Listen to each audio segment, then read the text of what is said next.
কতজনের বিচার চাইব? কতটি হত্যাকাণ্ডের বিচারের জন্য মিছিল করব? কতটি জানাজা হলে থামবে হত্যার মিছিল? কতজন মায়ের বুক শূন্য হলে বিচার শুরু হবে? কতজন সন্তান দাঁড়ালে পিতা হত্যার বিচার হবে? কতখানি মাটি রক্তাক্ত হলে কর্তৃপক্ষের ঘুম ভাঙবে? ভাই, থামো তুমি, থামো।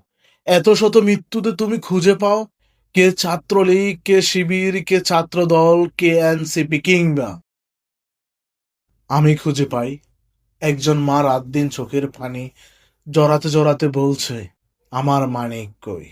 বাবা কাঁদছে নিচ্ছুপে, মুখে ভাষাহীন। বোন বলছে, ভাইয়া কোথায় তুই? ছোট্ট শিশুটি মায়ের আঁচলে চোখ মুছে জিজ্ঞেস করে, আব্বু আসবে কখন?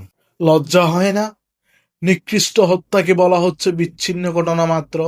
তখন প্রশ্ন হয়, মানে ওরা কি নিঃসন্তান নাকি সন্তানহীন এতিম?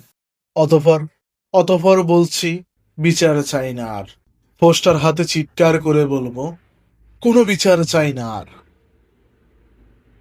ধন্যবাদ। আসসালামু আলাইকুম।